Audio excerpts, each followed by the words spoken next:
다시 한번 말씀을 드리지만 이 영상은 알고랜드를 지금 매수를 해야 된다 라는 영상이 아닙니다. 지금 알고랜드 가격 비싸요.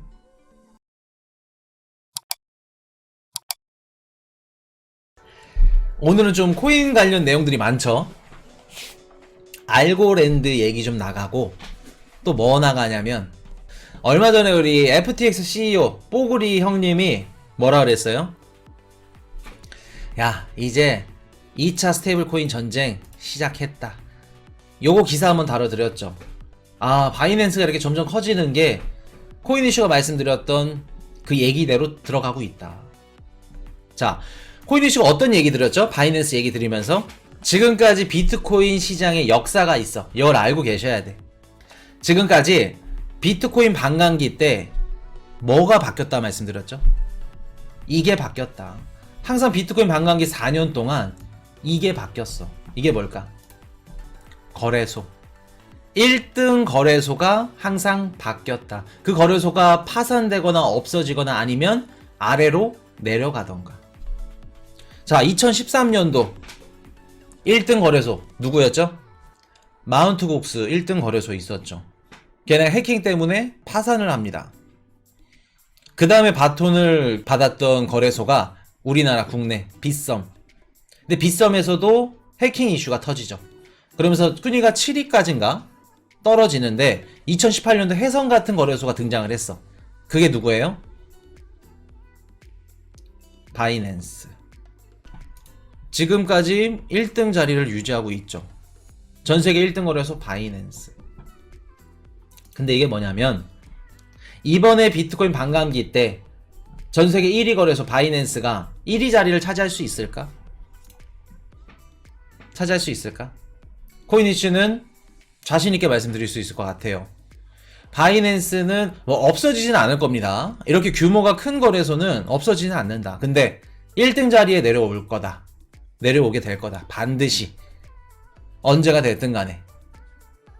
이렇게 말씀을 드리는데 아마 그럼 1등이 누가 가나요? 뭐 업비트가 되나요? 아니면 코인베이스가 되나요? 이렇게 말씀들을 하실 건데 아마 이번 연도 규제가 좀 빨리 되면 기존에 있던 금융권 애들, 금융사가 만든 거래소가 1등으로 올라오던가 아니면 만약 규제가 좀 늦어진다. 현물 ETF 승인이 막 늦어지고 규제가 계속해서 연기된다. 그러면 기존에 있는 미국계 암호화폐 거래소가 1등 자리에 올라가지 않을까.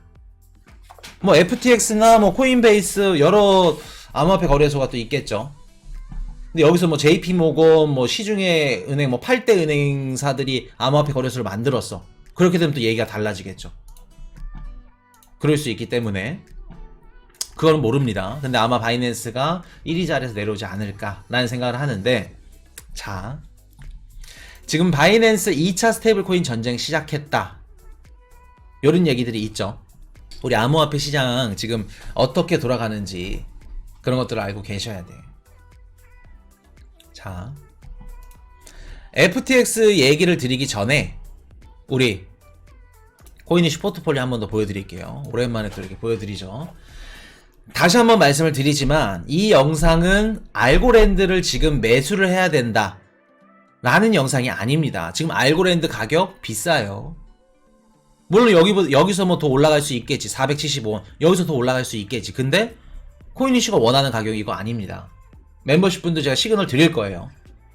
그 가격에 맞춰서 매수하시면 됩니다. 지금 가격 비싸다. 지금 사라는 것도 아니다. 라는 말씀.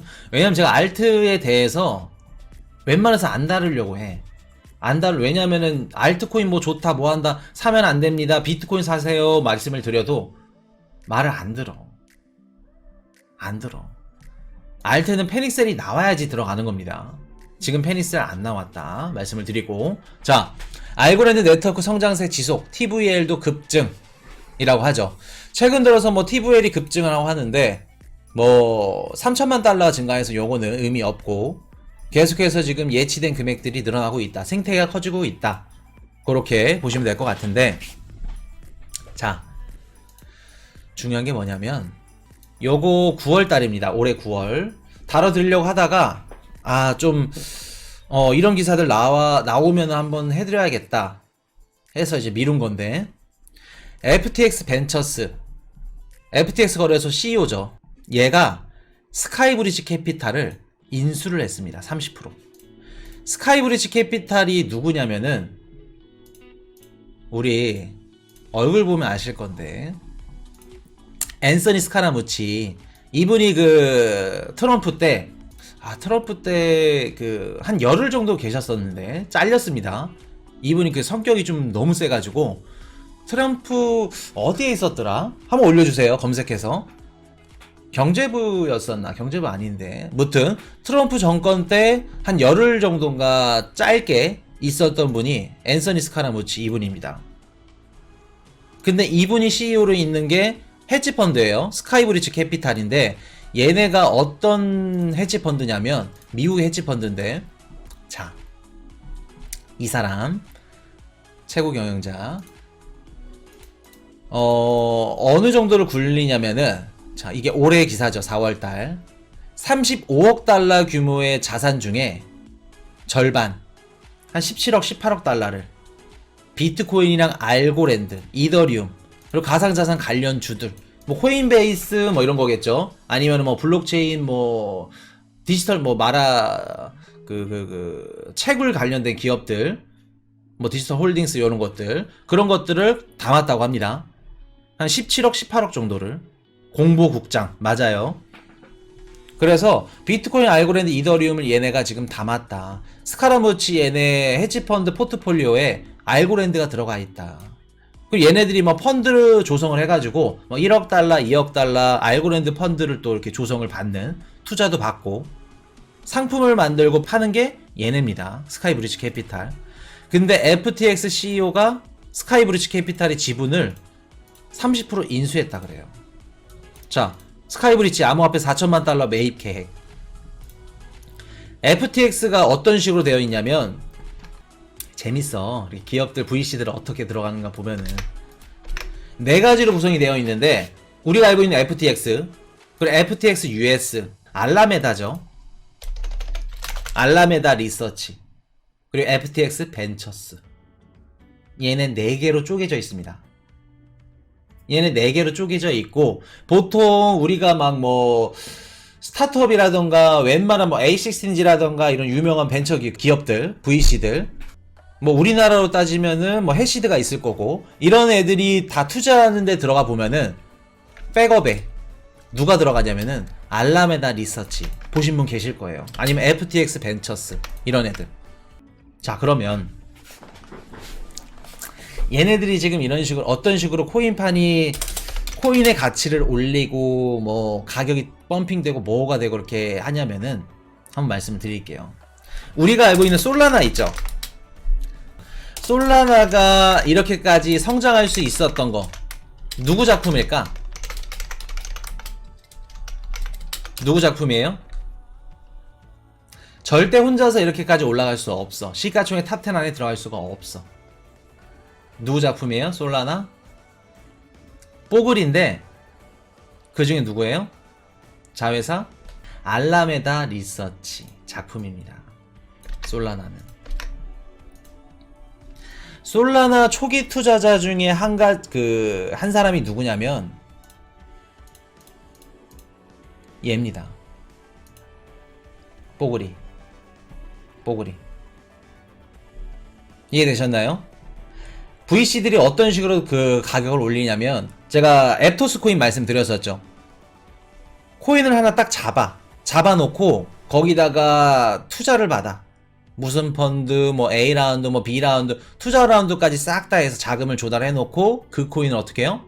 1원짜리 코인을 만원, 10만원, 100만원 쭉 상승시키는 겁니다. 솔라나 코인의 가격을 올렸던 장본인 중에 하나가 또 뽀글이고, 그 회사가 알라메다 리서치고. 이해되셨나요? 이런 식으로 가격을 올린다. 가격을. 자, 그러면 내가 FTX CEO 뽀글이야, VC야, A16G야.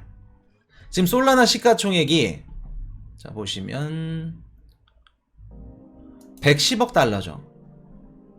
110억 달러인데 내가 자금을 갖고 솔라나에 투자를 해서 수익을 남겨 먹을까? 아니면 시총이 막 뭐 몇백만 달러, 몇천만 달러 이런 작은 코인을 하나 선정을 해서 그 코인을 상승시킬까?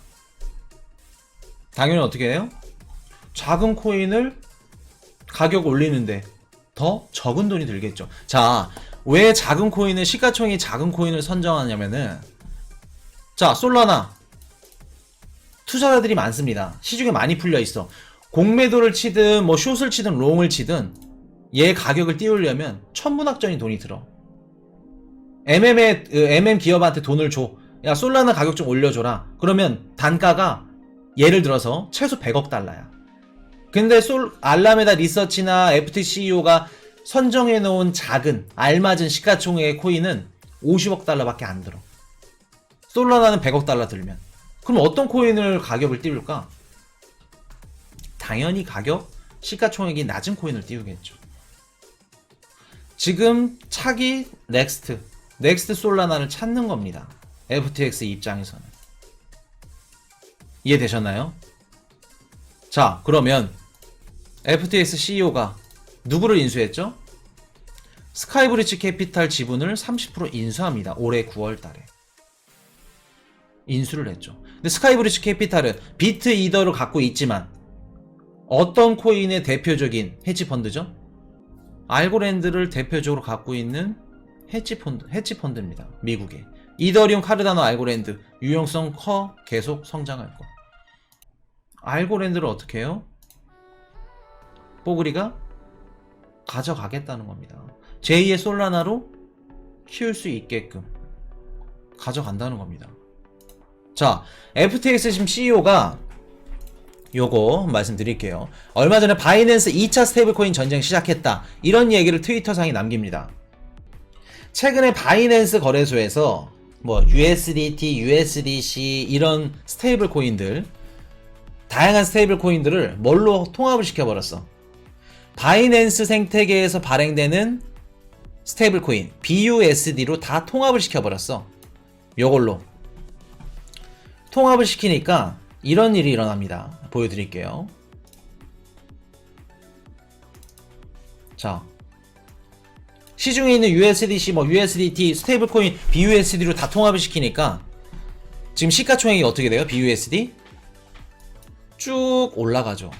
미친듯이 올라갑니다. 마켓캡이 거의 170억 달러에서 210억 달러, 거의 한 50억 달러가 올라가 버려. 자, 좀 더 디테일하게 보여드릴게요. 이게 보면은 시중에 시가총액 탑 4 안에 들어가는 이제 스테이블 코인인데 노란 색깔이 BUSD입니다. 바이낸스가 발행한. 쭉 올라가죠. 쭉 올라갑니다. 마켓캡이. 근데 USDC 파란 색깔 보이시죠? 쭉 내려갑니다. BUSD는 올라갔는데 USDC는 내려갔어. 그 뜻은 뭐예요? 아, USDC에 있던 자금들, 물량들이 BUSD로 많이 흡수가 됐구나. 같은 시각 USDP는 힘을 못 써. TUSD도 마찬가지고 BUSD만 이렇게 힘을 받고 있어. 이런 식으로. 지금 FTX CEO가 바이낸스 2차 스테이블 코인 전쟁 시작했다. 여기 뭔 내용이냐면, 야, 바이낸스랑 FTX 엄밀히 어떻게 해요? 경쟁 상대죠. 어떻게 보면 바이낸스는 중국이고 FTX는 미국이다. 거래소끼리 경쟁 상대인데 누가 진짜 지분을 얼마나 가져가던가 아니면 스테이블 코인을 갖고 가서 어떤 식으로 가져가던가 그렇게 경쟁을 하는 상대인데, 야 봐라, 바이낸스 이제 2차 스테이블 코인 전쟁 시작한다. 시작할 거다 라고 하면서 뭐라 그래요? 앞으로 BUSD, 뭐 USDT, 앞으로 뭐 미국 관련 이제 스테이블 코인들 USDC, 그러니까 편으로 따지자면은 USDT, 그리고 뭐 바이낸스 BUSD, 그리고 뭐 USDC 뭐 이런 식으로 갈리겠죠. 스테이블 코인 전쟁 해보자. 왜냐면 이런 얘기를 하는 게 뭐냐면, 만약에 BUSD BUSD 시가총액이 커져. 그러면 바이낸스에서 발행된 거기 때문에 바이낸스 암호화폐 거래소 거래량이 더 늘어날 겁니다. 더 늘어날 거예요. 그럼 FTX 입장에서 당연히 반갑지 않겠죠. 자, 근데 최근에 FTX 얘네 돈 뒤집어지게 많죠.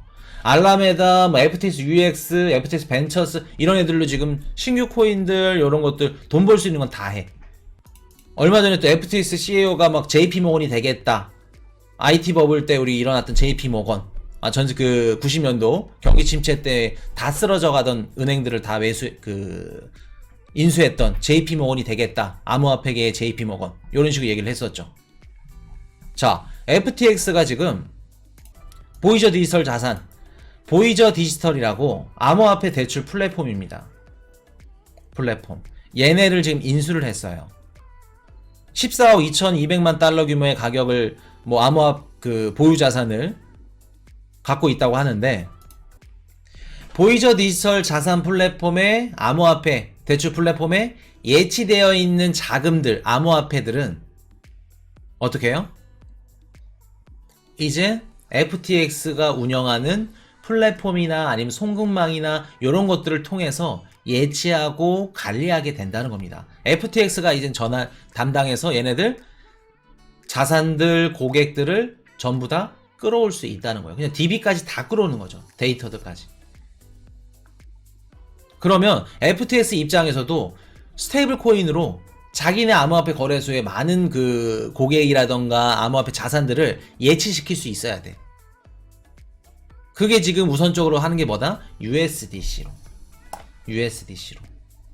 서클사, USDC를 발행한 사가 서클사죠. 서클사랑 FTX CEO랑 이번 연도 그 카리브해 팔고 그 미국에서 이제 막 세금 떼고 뭐 암호화폐 뭐 하면 이제 다 카리브해로 가죠. 거기서 엄밀히 만났죠. 그 기사들 기억나시는 분 계실 겁니다. 그래서 FTX는 USDC랑 앞으로 간다 라는 게 이제 어떻게 보면은 공공연하게 이제 그 암호화폐 시장에 나온 건데, 앞으로 USDC를 활용해서 보이저 디지털 자산 이자도 USDC로 지급할 수 있게끔 이런 식으로 가게 될 겁니다. 자, 근데 FTX 뭐죠? 알고랜드 기반 USDC 지원. 이게 무슨 뜻이냐? 앞으로 어떻게 가냐면은 보이저 디지털이든 아니면 FTX가 운영하는 거든 USDC든 USDC는 무조건 물론 서클 그 스텔라도 있고 다양한 게 있겠지만, FTX가 운영하는 지금 보이저 디지털 자산도 마찬가지고 이자를 지급하고 송금을 하고 스테이블 코인을 운영하는데, 송금망을 뭘로 쓴다? 이걸로 쓰겠다는 겁니다. 알고랜드로. 그렇기 때문에 FTX CEO가 스카이브리지 캐피탈 지분을 30% 인수해서 알고랜드를 활용하겠다. 그거 하겠다는 겁니다. 지금. 이해되셨나요? 그러면 FTX랑 바이낸스랑 어떻게 해요? 지금 경쟁 상대인데 USDC를 이용해서 송금망을 뭘로 쓰겠다? 알고랜드로 쓰겠다는 겁니다. FTX는. 이해되셨나요? FTX는 BUSD 생태계 확장을 저지해야만 돼. 왜? 자기네 자리를 빼앗기거든. 자기네 고객까지 다 빼앗길 수 있어. BUSD 시가총액이 늘어나면 늘어날수록. 그러면 FTX는 무조건 알고랜드로 스테이블 코인 간다. 갈 수밖에 없다. 자, 알고랜드 우리 코인이슈 포트폴리오 들어간 이유입니다. 요게 들어간 이유예요. FTX가 운영하는 앞으로 스테이블 코인 송금망으로는 알고랜드가 쓰일 확률이 굉장히 높다. 그리고 아까 말씀드렸던 솔라나는 시가총액이 높기 때문에, 근데 알고랜드도 시가총액이 높아. 사실상 큰 수익을 보기에는 알고랜드도 적절하진 않습니다. 근데 알고랜드만큼, 아니 솔라나만큼 어떻게 해요? 그 정도 수익률이라던가 이런 안전자산들은 갖고 있어야 되기 때문에 FTX 입장에서는 매력적이다. 이해되셨나요? 시가총액만으로 알고랜드를 무조건 펌핑한다? 그건 옳지 않습니다. 맞지 않습니다. 근데 개인적인 생각으로는 솔라나 시가총액만큼은 올라갈 수 있지 않을까, 적어도. 그렇게 생각이 들어요. 그래서 우리 코인이슈 포트폴리오에 알고랜드가 있는 이유 중에 하나가 또 요런 것들이고. 자, 알고랜드가 11월 달에 우리 피파 월드컵 NFT 파트너십을 맺어서 오를 거다, 상승할 거다. 그렇게 분석을 하시고 그렇게 얘기하시는 분들이 있는데 그게 맞은 분석일까? 차라리 그렇게 말씀을 드릴 거면 알고랜드는 일루미나티가 매수를 해가지고 세력들이 띄워주는 코인이다. 그게 더 정확할 것 같아요. 그게 더 정확하지. 피파 월드컵 NFT 하는데 알고랜드 가격 오른다? 오를 이유가 없지. 근데 그런 건 있습니다. 피파 월드컵 NFT 작품을 알고랜드로 만들어서 사용하는데 구매할 수 있게끔 들어가는데 그거를 기사화해서 기업들이 단기간에 자금을 빨아들일 수 있게끔 VC 애들이 돈을 먹게끔 롱쳐놓고 미리 인위적으로 올릴 수는 있겠죠. 근데 월드컵 때문에 알고랜드가 오른다? 그거는 맞지 않습니다. 틀린 분석이에요. 오를 이유 없다. 지금 NFT 시장이 얼마나 활성화되어 있다고 월드컵 때문에 NFT 그 상품 만든다 그래서 알고랜드가 오른다? 그건 잘못된 거지. 잘못된 거다. 근데 기업들이 그냥 주구장창 단기적으로 수익을 올리려고 올릴 수는 있겠다. 근데 비트코인 가격이 올라가지 않으면 올라가지 않는다. 이해되셨죠? 그래서 알고랜드 같은 경우는 FTX 뽀글이도 스카이브리지 캐피탈 지분을 30% 했다면 앞으로 뒷배경에 알고랜드 뒷배경에 또 누가 들어간다? FTX까지 들어간다. 상당히 괜찮다. 괜찮아 보인다. 자, 그러면 제일 중요한 거, 지금 알고랜드 코인을 사야 되나요, 코인이슈님? 지금 알고랜드 코인 사라는 얘기 아닙니다. 뭐 알고랜드 뭐 샀는데 너 방송 보고 뭐 물렸는데 이런 얘기 하지 마세요. 알고랜드 가격 지금 비쌉니다. 멤버십 분들 시그널 나갈 거예요. 영상 가격 드릴 거니까 그 가격에 페니셀 나오면 들어가는 겁니다. 지금은 코인 살 겁니다. 뭐 할 겁니다 하시면 무조건 비트코인만. 좋은 건 알고 있으나 머릿속에만 딱 기재해놔. 리스트에만 딱 기재해 놓고 원하는 시점이 왔을 때 어떻게 해요? 그때 매수에 들어가는 겁니다. 이해되셨죠? 알고랜드 지금은 아니다 라는 말씀. 자, 돈의 흐르는 길을 알고 있다면 우리는 막대한 부를 가질 수 있다. 각국 정부의 돈이 흐르는 길목에는 반드시 비트코인이 존재할 것. 거기에다 우리 코인이슈 포트폴리오까지 존재한다. 코인이슈 딱 끝. 오늘 여기까지 하겠습니다. Hey, I got a confession. Been losing all momentum. Just because it's easy, well, that don't make it better.